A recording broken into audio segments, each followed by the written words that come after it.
Welcome back to my YouTube channel. അപ്പോൾ കുറച്ച് നാളായി ഞാൻ വ്ളോഗ്സ് ഒക്കെ ഇട്ടിട്ട്. അപ്പോൾ അതിനൊരു കാരണമുണ്ട്.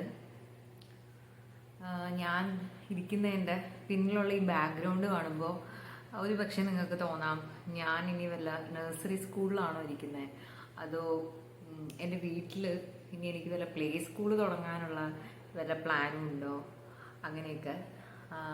ഇതൊന്നുമല്ല.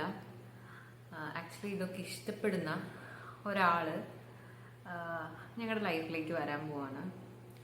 So yeah, I M pregnant. അപ്പോൾ കഴിഞ്ഞ ഒരു 3 മാസം ഫസ്റ്റ് ട്രൈമസ്റ്ററിലായിരുന്നു.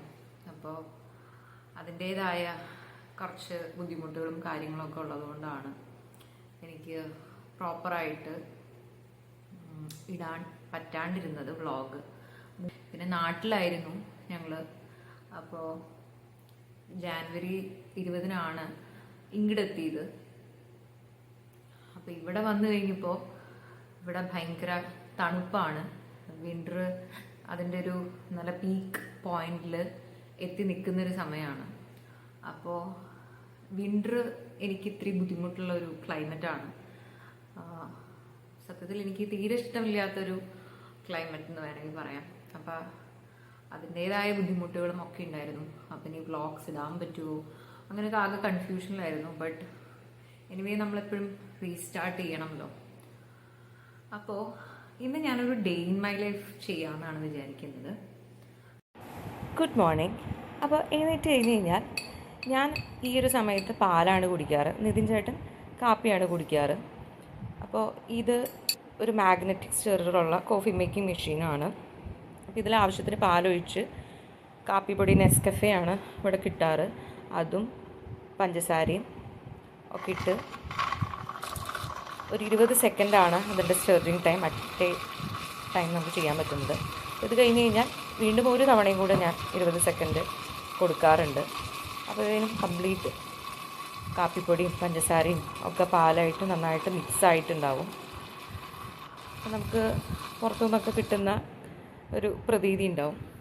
അപ്പം അത് കഴിഞ്ഞിട്ട് ഞാൻ കുറച്ച് നേരം പ്രാർത്ഥിക്കും. ചെറിയൊരു പ്രാർത്ഥന, ബൈബിളൊക്കെ വായിച്ച് അങ്ങനെ. ദിവസം തുടങ്ങുന്നതിന് മുന്നേ എപ്പോഴും കുറച്ച് കാമായിട്ടിരിക്കാനാണ് എനിക്കിഷ്ടം. ആദ്യമേ തന്നെ നമ്മൾ സ്ക്രീൻ ഒക്കെ നോക്കി ഇരുന്ന് കഴിഞ്ഞ് കഴിഞ്ഞാൽ അന്നത്തെ ദിവസം പോക്കായിട്ടാണ് എനിക്ക് തോന്നാറ്. അപ്പോൾ ഇത് കഴിഞ്ഞ് കഴിഞ്ഞാൽ ഞാൻ കുറച്ച് നേരം യോഗ ചെയ്യും. അപ്പോൾ മുന്നാണെങ്കിൽ പ്രഗ്നൻസിക്ക് മുന്നേ ഞാൻ അത്യാവശ്യം നല്ല രീതിയിൽ എക്സസൈസ് ചെയ്തിരുന്നു. അത്യാവശ്യം നന്നായിട്ട് നടക്കുമായിരുന്നു. പക്ഷേ ഈ ഒരു സമയത്ത് ഞാൻ ഒരു 3 മന്ത്സ് കഴിഞ്ഞിട്ട് ഒരു 2 മാസം ഈ യോഗ ചെയ്തിട്ടുള്ളൂ. അപ്പോൾ ലാറ ദത്തയുടെ പ്രീനേറ്റൽ യോഗയാണ് ചെയ്തത്. 2 മാസം കൂടെ കഴിഞ്ഞപ്പോൾ എനിക്ക് കുറച്ച് വയറൊക്കെ വെച്ച് തുടങ്ങിയപ്പോൾ എനിക്ക് പിന്നെ ചെയ്യാൻ ഇച്ചിരി ബുദ്ധിമുട്ടായി തുടങ്ങി. അപ്പോൾ അത് നിർത്തി.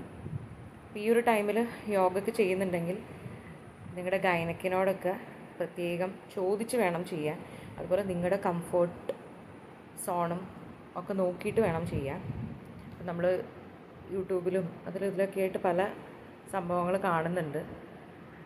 അപ്പോൾ എപ്പോഴും ഒരു ട്രെയിനറൊക്കെ ഉണ്ടെങ്കിൽ ഏറ്റവും നല്ലത്. ഞാൻ പിന്നെ യോഗ മുന്നേ പഠിച്ചിട്ടുണ്ട്, അതുകൊണ്ടാണ് ചെയ്തത്. പക്ഷേ ഒരു 2 മാസം കഴിഞ്ഞപ്പോൾ എനിക്ക് വലിയ കോൺഫിഡൻസ് ഉണ്ടായിരുന്നില്ല തനിയെ ചെയ്യാനായിട്ട്. അപ്പോൾ അതുകൊണ്ടാണ് ഞാൻ നിർത്തിയത്. പക്ഷെ ഇത് ചെയ്ത സമയത്ത് എനിക്ക് ബാക്ക് പെയിൻ, ലെഗ് പെയിൻ, അങ്ങനത്തെ കാര്യങ്ങൾക്കൊക്കെ നല്ലൊരു റിലീഫ് കിട്ടിയിട്ടുണ്ടായിരുന്നു. അപ്പോൾ ഇത് കഴിഞ്ഞിട്ട് ഞാൻ കുറച്ച് നേരം പൽക്കി ശർമ്മയുടെ ന്യൂസ് കാണാറുണ്ട്. Vantage with me Palki Sharma. അപ്പോൾ ഇന്ന് ഞാൻ ഒരു മാഞ്ഞാലി ബിരിയാണിയാണ് ലഞ്ചിന് ഉണ്ടാക്കാൻ പോകുന്നത്. ഇവിടെ ആഴ്ചയിൽ ഒരിക്കലൊക്കെ മിക്കവാറും ബിരിയാണി ഉണ്ടാവും. കാരണം ഇതിനായിട്ടും ഭയങ്കര ഇഷ്ടമാണ് ബിരിയാണി. അപ്പോൾ എപ്പോഴും ഒരേ ടൈപ്പ് ബിരിയാണി ഉണ്ടാക്കാണ്ട് ഇച്ചിരി വെറൈറ്റി ആയിട്ട് ഉണ്ടാക്കി കഴിഞ്ഞ് കഴിഞ്ഞാൽ കുറച്ച് രസമല്ലേ. അപ്പൊ അതുകൊണ്ടാണ് ഇന്ന് ഞാൻ ഈ ഒരു ബിരിയാണി ട്രൈ ചെയ്യാമെന്ന് വിചാരിച്ചത്.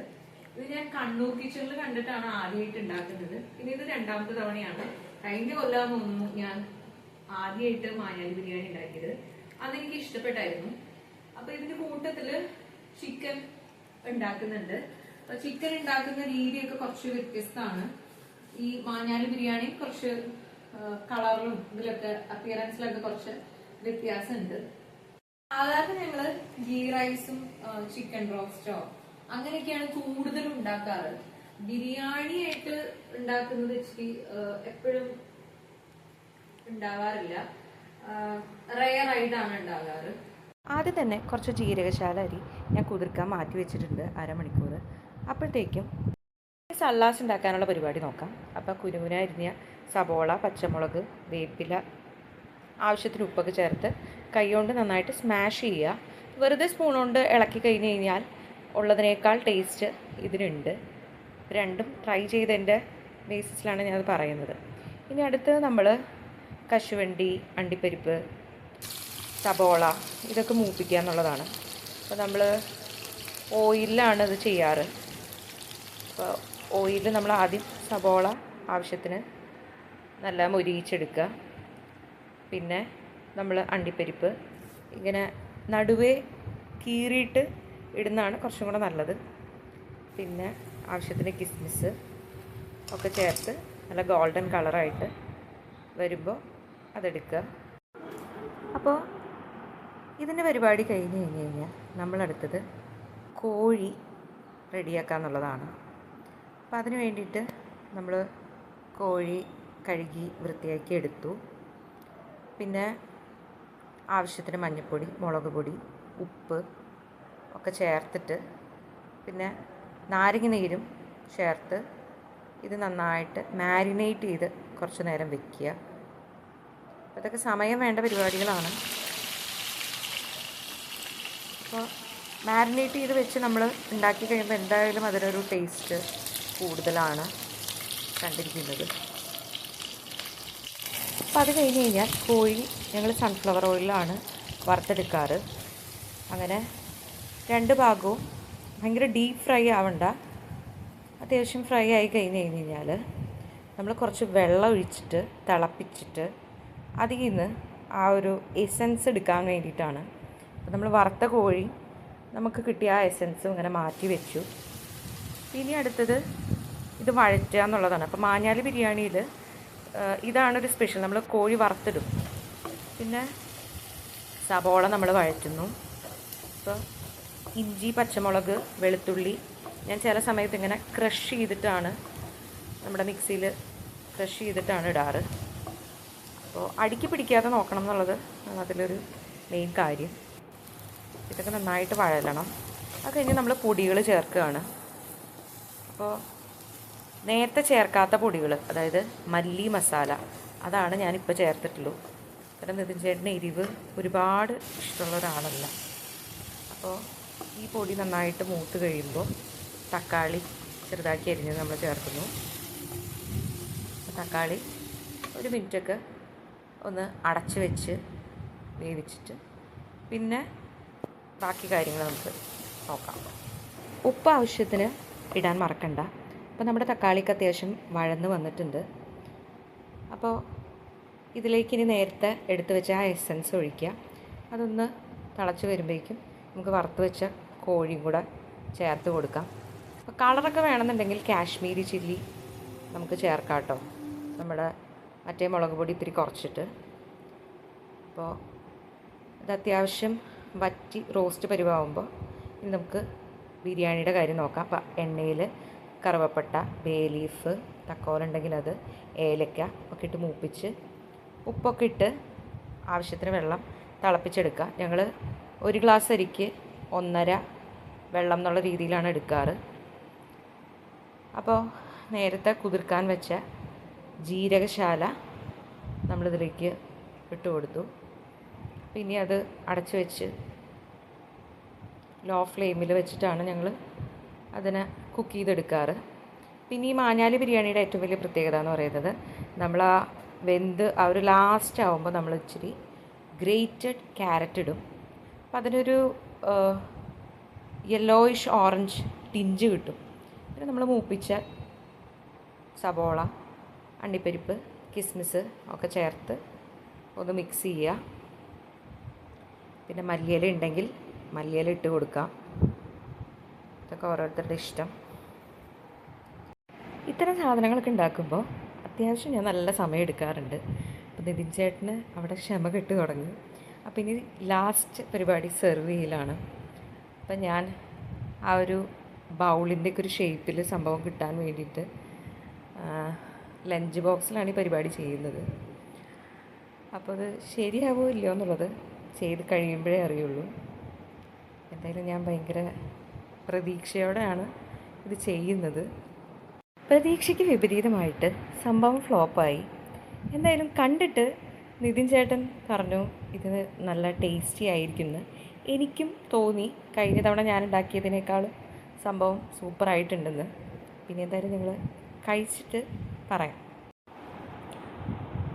അപ്പോൾ സംഭവം എന്തായാലും ടേസ്റ്റി ആയിരുന്നു. ഞങ്ങൾ രണ്ടുപേരും ടി വിയൊക്കെ കണ്ട് ആണ് സാധാരണ ഭക്ഷണമൊക്കെ കഴിക്കുന്നത്.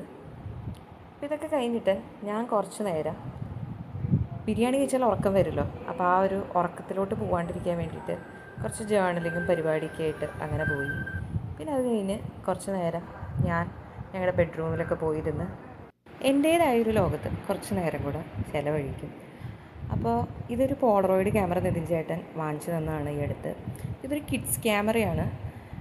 ഇത് ഞാൻ മെയിനായിട്ട് ജേർണലിങ് ചെയ്യുമ്പോൾ മെമ്മറീസൊക്കെ കീപ്പ് ചെയ്യാൻ വേണ്ടിയിട്ട് വാങ്ങിച്ചൊരു സംഭവമാണ്. അപ്പോൾ ഇതിൻ്റെ കാര്യങ്ങളൊക്കെ ഞാൻ പഠിച്ചു വരുന്നുള്ളൂ. അപ്പോൾ പൊതുവെ എളുപ്പമാണ് ഈ ഒരു സംഭവം പഠിക്കാൻ വേണ്ടിയിട്ട്. അപ്പോൾ ഞാൻ ഒരു ഫോട്ടോ ആദ്യമായിട്ടൊന്ന് എടുത്ത് നോക്കിയതാണ്. അപ്പോൾ ഇത് നല്ല ഡേ ലൈറ്റിലാണ് ഏറ്റവും നന്നായിട്ട് കിട്ടുക, അല്ലെങ്കിൽ നല്ല ലൈറ്റിംഗ് ഉള്ള റൂമായിരിക്കണം. ഇതിൻ്റെ ഉള്ളിലിങ്ങനെ ഫിലിമൊക്കെ ഉണ്ട്. അപ്പോൾ ഇത് കഴിഞ്ഞ് ഞാൻ കുറച്ച് നേരം പാട്ട് പാടാനായിട്ട് ഇരിക്കും.